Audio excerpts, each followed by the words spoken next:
Hello friends, आप सभी का स्वागत है आज की इस वीडियो क्लास में। और आज की इस वीडियो क्लास में हम लोग चैप्टर नंबर 14 पढ़ रहे हैं, जो कि 15वीं और 16वीं सदी की में जो धार्मिक आंदोलन हुए हैं उससे रिलेटेड जितने भी ऑब्जेक्टिव क्वेश्चन हैं उसको आज के इस वीडियो में हम लोग पढ़ेंगे। ये चैप्टर नंबर 14 का पार्ट 2 है, जिसके अंतर्गत हमें पढ़ना है सूफी आंदोलन को। ठीक है, 14 जो पार्ट हमारा 14 है उसका जो पार्ट 1 था, जिसमें हम लोगों ने भक्ति आंदोलन के बारे में पढ़ा था, और ये पार्ट 2 है। पार्ट 2 में आज हम लोग पढ़ रहे हैं सूफी आंदोलन के बारे में। चलिए शुरू करते हैं। यहाँ पर पहला प्रश्न है कि सूफी शब्द की उत्पत्ति के संबंध में सर्वाधिक मान्यता प्राप्त मत है, यानी कि जो सूफी शब्द है उसके उत्पत्ति, उसका निर्माण के पक्ष में कौन सा बात जो है वह सही है। तो यहाँ पर जो पहला कथन दिया गया है, कथन ए, कि जो सूफ है, सूफ यानी कि ऊन, सूफ शब्द से हुई क्योंकि सूफी ऊनी कंबल या लाबदा ओढ़ते थे।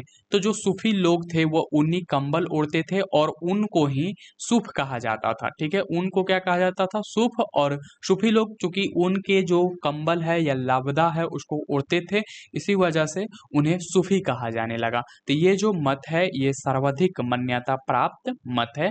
ऑप्शन नंबर ए हमारा सही होगा। चलिए नेक्स्ट प्रश्न देखेंगे। यहाँ पर है कि सूफियों के बारे में क्या असत्य है, यानी कि कौन सी बात है जो सूफियों के बारे में असत्य है, गलत है। तो सूफियों के बारे में जो है कि इनकी विचारधारा कट्टरपंथी होती थी। देखिए, इनकी विचारधारा जो होती थी वह कट्टरपंथी नहीं होती थी। ये बहुत ही अच्छे लोग होते थे, सभी धर्मों को समान दृष्टि से देखते थे। तो जो सूफी थे उनके बारे में यह कथन असत्य होगा कि इनकी विचारधारा कट्टरपंथी होती थी। चलिए नेक्स्ट प्रश्न देखेंगे। यहाँ पर है कि निम्न में से किसे हिंदी खड़ी बोली का जनक कहा जाता है, यानी कि हिंदी खड़ी बोली का जनक किसे कहा जाता है? तो वो है अमीर खुसरो। अमीर खुसरो को हिंदी खड़ी बोली का जनक कहा जाता है। ठीक है, अमीर खुसरो। चलिए आगे देखेंगे। प्रश्न संख्या यहाँ पर 4 है।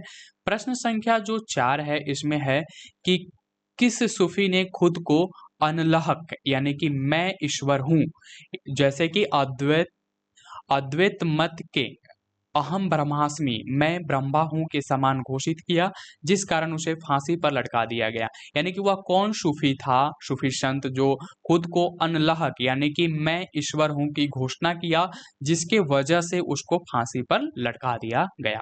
तो ये सूफी थे मंसूर अल हजाज। मंसूर अल हजाज ने खुद को मैं ईश्वर हूं का उसने कहा कि मैं ईश्वर हूं, मैं ही ब्रह्मा हूं, और इस वजह से उसको फांसी पर लटका दिया गया। तो इन्होंने खुद को अनलहक कहा, अनलहक इन्होंने कहा खुद को, और इस वजह से इनको फांसी दिया जाता है। ठीक है, नेक्स्ट आगे बढ़ेंगे। नेक्स्ट प्रश्न, यहाँ पर प्रश्न संख्या 5 हम लोग देख रहे हैं। प्रश्न संख्या 5 है कि वह सूफी संत कौन था जो यह मानता था कि भक्ति संगीत, जो भक्ति संगीत है, जो भक्ति संगीत ईश्वर के निकट पहुंचने का मार्ग है। वह कौन सूफी संत थे जो ये मानते थे कि जो भक्ति संगीत होता है वह ईश्वर के निकट पहुंचने का मार्ग होता है? तो ये मुइनुद्दीन चिश्ती जो थे सूफी संत, मुइनुद्दीन चिश्ती, ये मानते थे कि जो भक्ति संगीत है वो ईश्वर के पास या ईश्वर के निकट पहुंचने का एक मार्ग है। ठीक है, तो ये मुइनुद्दीन चिश्ती का मानना था। चलिए नेक्स्ट प्रश्न देखेंगे। भारत में चिश्ती सिलसिले को किसने स्थापित किया? देखिए, जो भारत में चिश्ती सिलसिला है इसके स्थापक, जो संस्थापक हुए वो थे शेख मुइनुद्दीन चिश्ती। ठीक है, शेख मुइनुद्दीन चिश्ती ने भारत में चिश्ती सिलसिले, या सिलसिला का मतलब संप्रदाय होता है, तो चिश्ती सिलसिले या संप्रदाय आप कह सकते हैं कि इसकी शुरुआत किसने किया? तो शेख मुइनुद्दीन चिश्ती। ठीक है, चलिए नेक्स्ट प्रश्न देखेंगे। प्रश्न संख्या 7 यहाँ पर है कि सूफी सिलसिला या संप्रदाय मूलतः संबंधित है। जो सूफी सिलसिला है वह किससे संबंधित है? तो सूफी सिलसिला जो है वह इस्लाम से संबंधित है। ठीक है, सूफी सिलसिला किससे संबंधित है? इस्लाम से संबंधित है। चलिए नेक्स्ट प्रश्न देखेंगे। प्रश्न संख्या हमें 8 देखना है। यहाँ पर है कि इस्लामी रहस्यवादी आंदोलन को कहा जाता है। जो इस्लामी रहस्यवादी आंदोलन था उसको क्या कहा जाता है? तो उसको सूफी आंदोलन कहा जाता है। ठीक है, तो इस्लामी रहस्यवादी आंदोलन को क्या कहा जाता है? सूफी आंदोलन कहा जाता है। प्रश्न संख्या 9 देखेंगे, जिसमें है कि सूची 1 को सूची 2 के साथ सुमेलित कीजिए।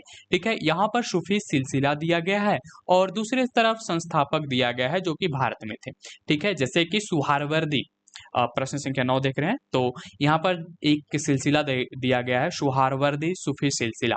इसके संस्थापक कौन हुए थे? इसके संस्थापक हुए शेख बहाउद्दीन जकारिया। शेख बहाउद्दीन जकारिया जो है सुहारवर्दी सूफी सिलसिला के संस्थापक हुए। अब नेक्स्ट यहाँ पर एक और सिलसिला दिया गया है, सूफी सिलसिला, जो कि है फिरदौसी।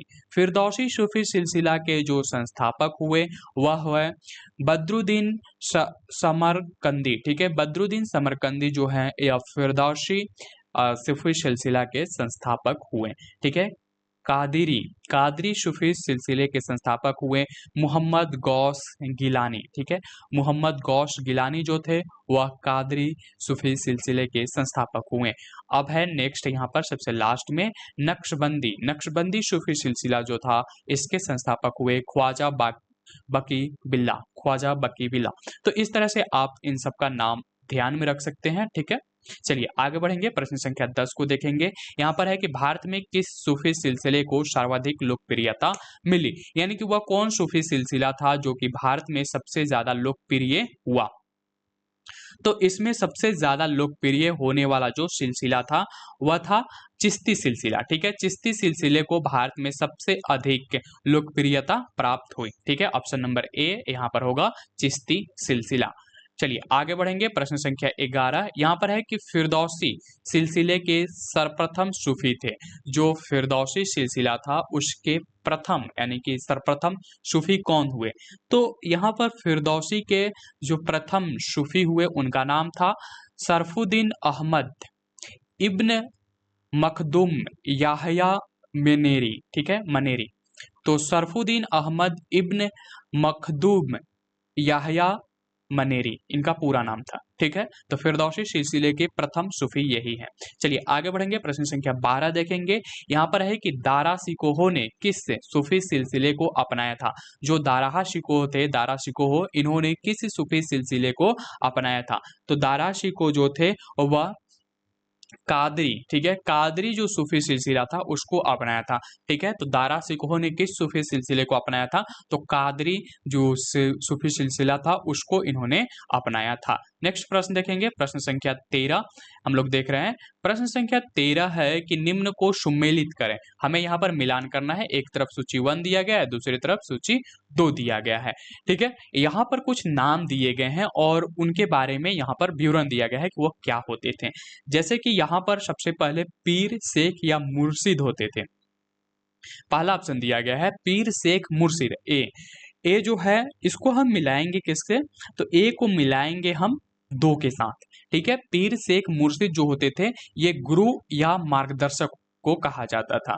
ठीक है, गुरु या मार्गदर्शक को पीर, शेख, मुर्शिद ये कहा जाता था। मुरीद क्या थे? मुरीद जो शिष्य होते हैं उनको मुरीद कहा जाता है। ठीक है, तो शिष्यों को क्या कहा जाता है? मुरीद कहा जाता है। जो खलीफा थे, खलीफा क्या थे? सूफी मत का अनुपालक जो होते थे वह खलीफा कहलाते थे। ठीक है, सूफी मत का अनुपालक जो है वह खलीफा कहलाते थे। और खानकाह जो थे वह सूफी संतों का निवास स्थल होता था, यानी कि सूफी संत जहां निवास करते थे उसको खानकाह कहा जाता था। ठीक है, तो इस तरह से आप इस चीज को याद रखिएगा। चलिए आगे बढ़ते हैं, प्रश्न संख्या 14 यहाँ पर है कि निम्नलिखित में कौन चिश्ती सिलसिले का नहीं था? यानी कि कौन था जो चिश्ती सिलसिले का नहीं था? तो शेख बहाउद्दीन जकारिया जो थे वह चिश्ती सिलसिला के नहीं थे। शेख बहाउद्दीन जकारिया जो है वह चिश्ती सिलसिले से संबंधित नहीं है। चलिए आगे बढ़ेंगे, प्रश्न संख्या 15 देखेंगे। यहाँ पर है कि चिश्ती सिलसिले के किस सूफी को चिराग ए देहलवी यानी कि दिल्ली का दीपक कहा जाता है? दिल्ली का दीपक किस सूफी को कहा जाता है?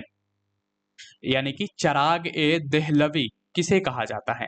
तो चिराग ए देहलवी जो है वह शेख नसरुद्दीन को कहा जाता है। शेख नासिरुद्दीन को जो है दिल्ली का दीपक या चिराग ए देहलवी कहा जाता है, शेख नासिरुद्दीन को। चलिए प्रश्न संख्या 16 देख लेते हैं। यहाँ पर है कि निम्नलिखित में से किस सुल्तान ने निजामुद्दीन औलिया यहाँ पर प्रश्न है, प्रश्न संख्या 16 कि निम्न में से किस सुल्तान ने निजामुद्दीन औलिया चलिए यहाँ पर है कि निम्नलिखित में से किस सुल्तान से निजामुद्दीन औलिया ने भेंट करने से इनकार कर दिया। यानी कि वह कौन सुल्तान था जिससे निजामुद्दीन औलिया ने भेंट करने से ही इनकार कर दिया था। तो वो जो सुल्तान थे उनका नाम था जलालुद्दीन फिरोज खिलजी। जलालुद्दीन फिरोज खिलजी से मिलने से ही निजामुद्दीन औलिया ने इनकार कर दिया था, भेंट करने से इनकार किया था। ठीक है, तो जलालुद्दीन फिरोज खिलजी आप याद रखिएगा। प्रश्न ये था कि निम्नलिखित में से किस सुल्तान से निजामुद्दीन औलिया ने भेंट करने से इनकार किया था। तो वो थे जलालुद्दीन फिरोज खिलजी। चलिए प्रश्न संख्या 17 देखेंगे। यहाँ पर है कि निम्नलिखित सूफी सिलसिले यानी कि संप्रदायों में कौन संगीत के विरुद्ध था। यानी कि वह कौन था जो संगीत के विरुद्ध था। तो यहां पर हो जाएगा ऑप्शन नंबर डी, नक्शबंदी। ठीक है, नक्शबंदी। निम्नलिखित में से सूफी सिलसिले या संप्रदाय में कौन संगीत के विरुद्ध था। तो वह था नक्शबंदी। चलिए प्रश्न संख्या 18 देखेंगे। यहाँ पर है कि दारा शिकोह ने किस शीर्षक से उपनिषदों का फारसी में अनुवाद किया था। जो दारा शिकोह ने किस शीर्षक से उपनिषदों को फारसी में अनुवाद किया था। देखिए जो दारा शिकोह थे उन्होंने उपनिषद को फारसी में अनुवाद किया था। अब आपको ये बताना है कि जो उन्होंने अनुवाद किया था उस अनुवाद का उन्होंने शीर्षक क्या दिया था। तो यहाँ पर जो दारा शिकोह ने शीर्षक दिया था सिर ए अकबर, सिर ए अकबर इन्होंने उस अनुवाद का शीर्षक मतलब उस बुक का शीर्षक दिया था जो कि उपनिषद का फारसी में अनुवाद था। ठीक है, चलिए आगे बढ़ेंगे। प्रश्न संख्या 19 देखेंगे। यहाँ पर है कि निम्नलिखित में से कौन कौन सूफी थे। यानी कि कौन कौन थे जो सूफी थे और कौन कौन जो है सूफी नहीं है। जैसे रहीमन जो थे वह सूफी संत नहीं थे। ठीक है, निजामुद्दीन औलिया ये सूफी थे तो इसको हम टिक मारेंगे। और म्यूनिद्दीन चिश्ती ये भी सूफी संत थे और रास खान ये सूफी संत नहीं थे। तो 2 और 3 जो है यहाँ पर हमारा सही आंसर होगा। और ये दोनों जो हैं ये सूफी संत थे, निजामुद्दीन औलिया और म्यूनिद्दीन चिश्ती। ठीक है, ये दोनों सूफी थे। चलिए आगे बढ़ते हैं। यहाँ पर है सूफिया कलम जो एक प्रकार का भक्ति संगीत है, विशेषता कहाँ का है। मतलब जो सूफिया कलाम है, जो सूफिया कलाम है एक प्रकार का भक्ति संगीत है और ये कहाँ का है, विशेषता या कहाँ का है। तो ये जो है ये कश्मीर का है। ठीक है, सूफिया कलाम जो है ये कश्मीर का एक भक्ति संगीत है जो सूफी संगीत। चलिए आगे बढ़ेंगे। प्रश्न संख्या 21 यहाँ पर है कि सूफी संत ख्वाजा म्यूनिद्दीन चिश्ती किसके शासनकाल में राजस्थान आए थे। यानी कि किसके शासनकाल में ख्वाजा म्यूनिद्दीन चिश्ती जो है वह राजस्थान गए थे या आए थे। तो वो थे पृथ्वीराज चौहान के शासनकाल में ख्वाजा म्यूनिद्दीन चिश्ती जो है वह राजस्थान को गए थे या राजस्थान आए थे। ठीक है, प्रश्न संख्या 22 देखेंगे। प्रसिद्ध सूफी सलीम चिश्ती रहते थे। जो प्रसिद्ध सूफी सलीम चिश्ती थे वह कहाँ रहते थे। तो वह फतेहपुर सीकरी में रहा करते थे। ठीक है, तो प्रसिद्ध सूफी सलीम चिश्ती जो है वह फतेहपुर सीकरी में रहा करते थे। देखिए यहाँ पर एक बड़ा प्रश्न है, प्रश्न संख्या 23। यहाँ पर है कि वहदत उल शुहूद यानी कि भारत के द्वैतवाद जैसा। ठीक है, तो वहदत उल शुहूद सिद्धांत का समर्थक सूफी जिसे मुजाहिद यानी कि धर्म सुधारक मुजहिद भी कहा जाता है और जिसे मुगल बादशाह ने इस आरोप पर गिरफ्तार कर लिया कि वो पाखंडी है और यह दावा करते हैं कि आध्यात्मिक क्षेत्रों में प्रथम 3 खलीफाओं से भी आगे हैं। कौन था। यानी कि वह सूफी कौन था जो कि खुद को वहदत उल शुहूद यानी कि भारत में द्वैतवाद जैसे सिद्धांतों का वह समर्थक करते थे। सूफी जिसे मुजाहिद यानी कि धर्म सुधारक भी कहा जाता था और जिसे मुगल बादशाह ने इस आरोप पर गिरफ्तार कर लिया कि वो पाखंडी हैं और वह यह दावा करते हैं कि आध्यात्मिक क्षेत्रों में प्रथम 3 खलीफाओं से भी आगे हैं। वह कौन थे। तो यहाँ पर जो शेख अहमद फर्रुख सरहिंदी थे और यह सूफी संत थे जिस पर ये आरोप लगा था कि वो एक पाखंडी हैं और ये दावा करते हैं कि आध्यात्मिक क्षेत्रों में प्रथम 3 खलीफाओं से भी आगे हैं। ठीक है, तो इसी वजह से यहाँ पर मुगल बादशाह ने उनको गिरफ्तार कर लिया था। ठीक है, चलिए आगे बढ़ेंगे। प्रश्न संख्या 24 है। यहाँ पर है कि मध्यकालीन सूफियों में सबसे धनी सूफी कौन थे। तो सबसे धनी अगर सूफी की बात करें तो वह थे शेख बहाउद्दीन जकारिया। शेख बहाउद्दीन जकारिया जो थे यह सबसे धनी सूफी थे। ठीक है, शेख बहाउद्दीन जकारिया। ठीक है, चलिए आगे बढ़ेंगे। प्रश्न संख्या 25, किस सूफी को बख्तियार काकी यानी कि भाग्यवान रोटी वाला कहा जाता था? भाग्यवान रोटी वाला किसे कहा जाता था, किस सूफी को कहा जाता था? तो वह थे ख्वाजा कुतुबुद्दीन। ठीक है, ख्वाजा कुतुबुद्दीन को जो है बख्तियार काकी यानी कि भाग्यवान रोटी वाला कहा जाता था, ख्वाजा कुतुबुद्दीन को। ठीक है, प्रश्न संख्या 26 देखेंगे। यहाँ पर है कि किस सूफी संत को सुल्तान ए तारिकीन यानी कि सन्यासियों के सुल्तान की उपाधि मिली है? वह कौन सूफी थे जिनको सन्यासियों के सुल्तान यानी कि सुल्तान ए तारिकीन की उपाधि मिली है? तो सुल्तान ए जो तारिकीन की उपाधि मिली है वह शेख हमीउद्दीन नागौरी को मिला है। ठीक है, शेख हमीउद्दीन नागौरी को जो है सुल्तान ए तारिकीन की उपाधि मिला है, जिसका मतलब है सन्यासियों के सुल्तान। ठीक है, प्रश्न संख्या 27 देख लेते हैं। यहाँ पर है शेख फरीदी फरुदुद्दीन मसूद गज ए शकर यानी कि शेख फरीद बाबा या बाबा फरीद की गतिविधियों का क्षेत्र था। यानी कि बाबा फरीद का जो गतिविधि है जहां पर वो एक्टिव थे, उनका क्षेत्र कौन सा था? तो इनका क्षेत्र था हांसी एवं अजोधन। हांसी एवं अजोधन का जो क्षेत्र था, शेख फरीदुद्दीन मसूद गज ए शेखर यानी कि शेख फरीद या बाबा फरीद की गतिविधियों का ये क्षेत्र था। चलिए प्रश्न संख्या 28 देखेंगे। यहाँ पर है काव्य अभिव्यक्ति के रूप में काव्य अभिव्यक्ति के रूप में उर्दू का प्रयोग करने वाला पहला लेखक था। तो काव्य अभिव्यक्ति के रूप में उर्दू का प्रयोग करने वाला जो पहला लेखक था वो थे अमीर खुसरो। ठीक है, अमीर खुसरो काव्य अभिव्यक्ति के रूप में उर्दू का प्रयोग करने वाला पहला लेखक हुए अमीर खुसरो। नेक्स्ट प्रश्न है कि किसी सूफी को महबूब ए इलाही यानी कि अल्लाह के प्रिय कहा जाता था? किस सूफी को महबूब ए इलाही यानी कि अल्लाह के प्रिय कहा जाता था? तो अल्लाह का जो प्रिय था वह शेख निजामुद्दीन औलिया को कहा जाता था। शेख निजामुद्दीन औलिया को महबूब ए इलाही यानी कि अल्लाह के प्रिय कहा जाता था, शेख निजामुद्दीन औलिया को।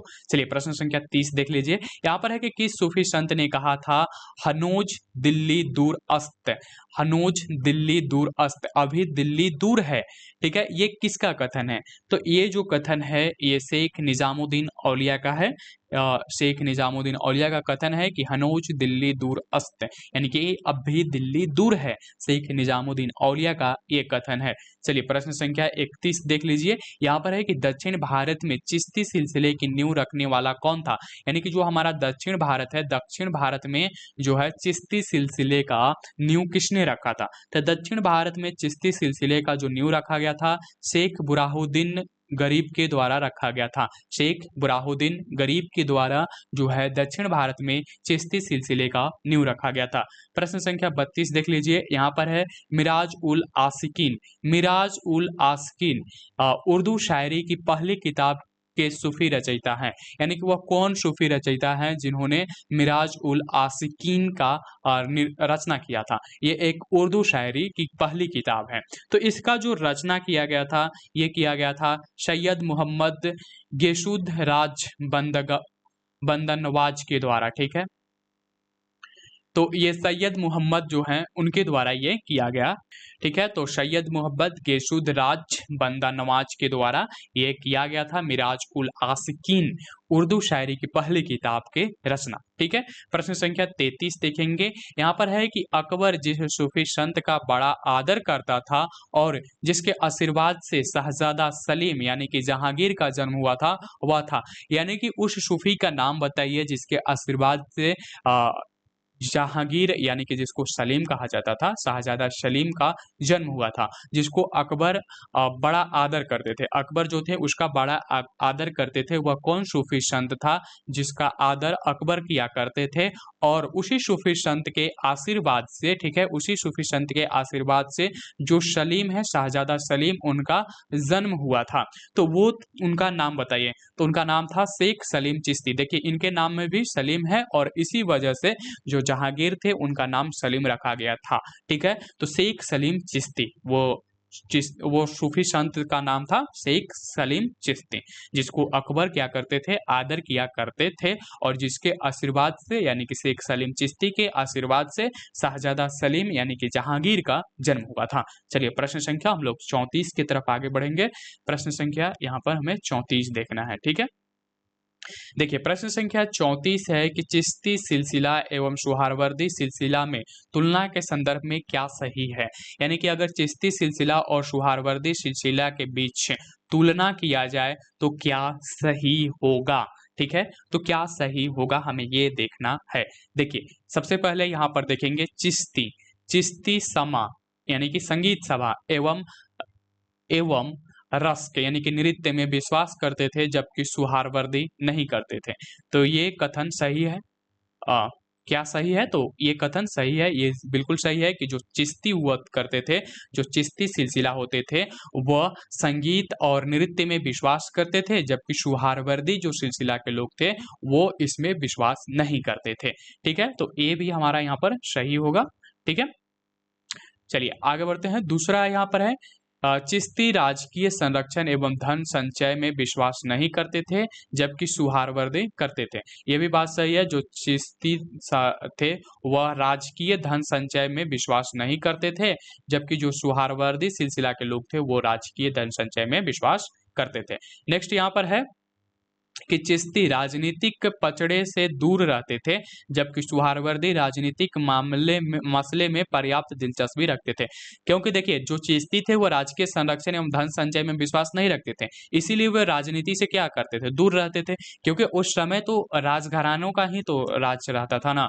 तो यही बात था कि यहाँ पर जो चिश्ती सिलसिले के लोग थे वह राजनीति के पचड़े से दूर रहा करते थे, जबकि सुहारवर्दी जो थे वह राजनीतिक मामले में पर्याप्त दिलचस्पी रखते थे, क्योंकि उन्हें ये था कि उन्हें राजकीय संरक्षण मिले, धन संपत्ति मिले राजाओं के द्वारा। तो ये कथन भी सही है। और नेक्स्ट देखते हैं, यहाँ पर है कि चिश्ती हिंदू एवं मुस्लिम दोनों समाज में लोकप्रिय हुआ, जबकि सुहारवर्दी केवल मुस्लिम समाज में लोकप्रिय हुआ। ये बात भी सही है कि सुहारवर्दी जो थे ये केवल मुस्लिम समाज में लोकप्रिय हुए, जबकि चिश्ती जो संप्रदाय था वह हिंदू मुस्लिम दोनों में यहाँ पर क्या होते हैं, लोकप्रिय होते हैं, ठीक है। तो ये प्रश्न संख्या हमारा 34 था। चलिए 35 प्रश्न संख्या देखते हैं, जिसमें 34 में सभी सही हैं, 1 से लेकर 4 तक।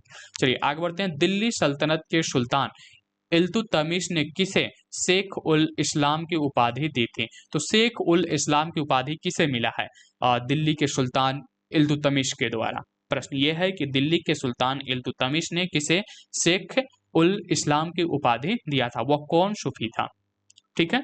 तो यहाँ पर हम प्रश्न संख्या 35 देख रहे हैं, और ये थे शेख बहाउद्दीन जकारिया। शेख बहाउद्दीन जकारिया को शेख उल इस्लाम की उपाधि मिला है इल्तुतमिश के द्वारा। तो इल्तुतमिश ने यहाँ पर जो कि दिल्ली सल्तनत के सुल्तान हुए इल्तुतमिश ने शेख बहाउद्दीन जकारिया को शेख उल इस्लाम की उपाधि दिया था, ठीक है। तो जो इल्तुतमिश थे इन्होंने शेख बहाउद्दीन जकारिया को एक उपाधि दिया, उस उपाधि का नाम था शेख उल इस्लाम, ठीक है। चलिए आगे बढ़ेंगे, प्रश्न संख्या 36 देखेंगे। प्रश्न संख्या 36 है कि किस सूफी सिलसिले की गतिविधियों का मुख्य केंद्र बिहार था। यानी कि वह कौन सा सूफी सिलसिला था जिसका मुख्य केंद्र बिहार था। तो बिहार में मुख्य रूप से जो है फिरदौसी सिलसिले के लोग जो थे वह एक्टिव थे, ठीक है। किस सूफी सिलसिले की गतिविधियों का मुख्य केंद्र जो है वह बिहार था, तो फिरदौसी सिलसिले के लोगों का। चलिए प्रश्न संख्या 37 देखेंगे। यहाँ पर है कि सरफुद्दीन अहमद इब्न मखदूम याहया मनेरी का कार्यक्षेत्र था। यानी कि जो सरफुद्दीन अहमद इब्न मखदूम याहया मनेरी का कार्यक्षेत्र क्या था, वो कहाँ पर मतलब एक्टिव थे, ठीक है। तो इनका जो कार्यक्षेत्र था वह बिहार शरीफ था, ठीक है, बिहार शरीफ। प्रश्न संख्या 38 देखेंगे। अब यहाँ पर है कि फारसी में रचित मजमा उल बहरैन, ठीक है, माजमा उल बहरैन यानी कि दो समुद्रों का संगम, जिसमें सूफी मत एवं हिंदू मत का तुलनात्मक वर्णन है का रचयिता है। यानी कि मजमा उल बहरैन का रचयिता कौन है, तो मजमा उल बहरैन का जो रचयिता है वो दारा सिकोहो है, ठीक है, दारा सिकोहो, ठीक है। तो दारा सिकोहो ने मजमा उल बहरैन का क्या किया था, रचना किया था और इसमें दो समुद्रों का संगम यानी कि सूफी मत एवं हिंदू मत का तुलनात्मक वर्णन था, यानी कि तुलना किया गया था कि कौन सा मत बढ़िया है, किस मत में क्या बात कही गई है, ऐसी करके यहाँ पर वर्णन किया गया था मजमा उल बहरैन में, जिसके रचना किया जो कि लिखा गया था दारा शिकोह के द्वारा। ठीक है, प्रश्न संख्या 39 देखेंगे। प्रश्न संख्या 39 है कि किसने संस्कृत के पंडितों की सहायता से भगवत गीता एवं योग वशिष्ठ का अनुवाद फारसी में किया था, यानी कि कौन थे जिन्होंने पंडितों की सहायता लिया और भगवत गीता और योग वशिष्ठ का अनुवाद फारसी में किया था। तो ऐसा करने वाले थे दारा शिकोह। दारा शिकोह ने पंडितों की सहायता ली और भगवत गीता और योग वशिष्ठ का अनुवाद जो है फारसी में किया। चलिए प्रश्न संख्या 40 देखेंगे। यहाँ पर है कि किस सूफी सिलसिले ने अनुयायी आध्यात्मिक तत्वों के संबंध में तरह तरह के नक्शे बनाते थे और उसे रंगों से भरते थे। यहाँ पर है कि किस सूफी सिलसिले के अनुयायी आध्यात्मिक तत्वों के संबंध में तरह तरह के नक्शे बनाते थे और उसे रंगों से भरते थे। तो ऐसा करने वाला जो सिलसिला था वो था नक्शबंदी सिलसिला, इसीलिए इनका नाम भी है नक्शबंदी सिलसिला, जो कि तरह तरह के नक्शे बनाते थे और उसमें रंग भरते थे। चलिए प्रश्न संख्या अब हम लोग 41 देखेंगे। यहाँ पर प्रश्न संख्या 41 है कि मुगल बादशाह औरंगजेब को किस सूफी सिलसिले में दिलचस्पी थी और उसे अपनाया, यानी कि मुगल बादशाह जो औरंगजेब थे उन्हें किस सूफी सिलसिले में दिलचस्पी हो गया और उन्हें अच्छा लगा और उन्होंने उसे अपनाया था। तो वो सिलसिला था नक्शबंदी सिलसिला। ठीक है, जो कि तरह तरह के नक्शे बनाते थे, उसमें रंग भरा करते थे। चलिए प्रश्न संख्या 42 देखेंगे। यहाँ पर है कि निम्नलिखित में से किसे शेख उल हिंद की यहाँ पर है कि निम्नलिखित में से किसे शेख उल हिंद की पदवी प्रदान की गई। ठीक है, किसे शेख उल हिंद की पदवी प्रदान की गई, तो वो थे शेख सलीम चिश्ती को यहाँ पर है शेख उल हिंद की पदवी प्रदान की गई है। चलिए प्रश्न संख्या 43 देख लीजिए। यहाँ पर है कि निम्नलिखित युग्मों में से गलत युग्मों को पहचानिए। तो यहाँ पर जो है जो औलिया थे उनका कार्यक्षेत्र मध्य प्रदेश, ये जो मिलान है ये गलत है, बाकी सभी मिलान जो है सही है। ठीक है, तो चिश्ती सिलसिले जो औलिया थे इनका जो कार्यक्षेत्र मध्य प्रदेश, ये जो मिलान है ये गलत है। ठीक है, इसको ध्यान में रखिएगा। चलिए प्रश्न संख्या 44 देख लेते हैं। सेकेंड लास्ट प्रश्न है, यहाँ पर है कि मध्ययुगीन भारत के धार्मिक इतिहास के संदर्भ में सूफी संत निम्नलिखित में से किस तरह के आचरण का निर्वाह करते थे, यानी कि प्रश्न है कि मध्ययुगीन भारत के जो धार्मिक इतिहास के संदर्भ में सूफी संत निम्नलिखित में से किस तरह के आचरण का निर्वाह करते थे, यानी कि किस तरह का वो आचरण किया करते थे। तो पहला ध्यान साधना और श्वास नियमन ये किया करते थे। ठीक है, एकांत में कठोर योगीन व्यायाम ये भी किया करते थे और श्रोताओं में आध्यात्मिक हर्षोन्माद उत्पन्न करने के लिए पवित्र गीतों का गायन ये भी किया करते थे। तो मध्ययुगीन भारत के जो धार्मिक इतिहास के संदर्भ में जो सूफी संत थे वह इन सारे चीजों का, इन सारे आचरणों का उपयोग करते थे। 1, 2 और 3 तीनों हो जाएगा। ठीक है, चलिए लास्ट प्रश्न देखते हैं। यहाँ पर है कि भारत में सूफी मत के बारे में निम्नलिखित कथनों पर विचार कीजिए। हमें सूफी मत के भारत में जो सूफी मत है उनके बारे में जो विचार दिए गए हैं उन पर हमें मतलब जो कथन है उन पर विचार करना है। ठीक है, चलिए देखते हैं। यहाँ पर है कि सूफी संतों की मज़ारों पर प्रश्न संख्या 45 देख रहे हैं। ठीक है, यहाँ पर है कि अब इसमें से हमें चुनना है कि कौन सही है कौन नहीं है। ठीक है, मतलब कौन सही है। तो सूफी संतों की मज़ारों पर जियारत के नाम से की जाने वाली जियारत यात्रा एक महत्वपूर्ण विशेषता है, ये सही बात है।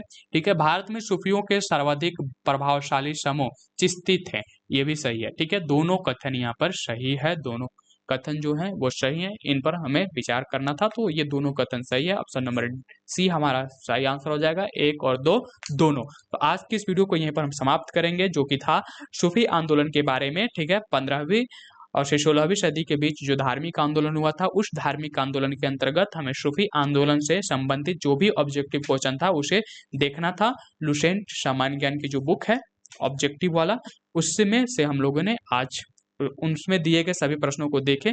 ठीक है, नेक्स्ट जो हमारी वीडियो आएगी वो चैप्टर नंबर 15 पे आएगी, चूंकि ये चैप्टर नंबर 14 का पार्ट 2 था, तो अब चैप्टर नंबर 15 ही आएगा। तो चैप्टर नंबर 15 का जो वीडियो आएगी उसमें होगा मुगल काल के बारे में, जिसमें हम लोग 1526 से लेकर 1857 ईस्वी के बीच में घटित घटनाओं के ऊपर जितने भी ऑब्जेक्टिव क्वेश्चन दिए गए हैं लूसेंट में उन सभी को देखेंगे। और जो कल का वीडियो होगा वो एक महत्वपूर्ण वीडियो होगा, क्योंकि वो जो वीडियो है चैप्टर नंबर 15 जो कि मुगल काल पर होगा, क्योंकि मुगल काल भारत के लिए मतलब भारत के इतिहास में उसका एक महत्वपूर्ण स्थान है मुगल काल का। तो कल का वीडियो वैसे भी महत्वपूर्ण होने वाला है, तो आप जरूर कल की वीडियो को जरूर देखिएगा। और अभी तक आप चैनल को सब्सक्राइब नहीं किया तो सब्सक्राइब कर लीजिए, ताकि नई वीडियो की जानकारी आपको मिलती रहे। मिलते हैं नेक्स्ट वीडियो में, जिसमें हमें मुगल काल के बारे में पढ़ना है।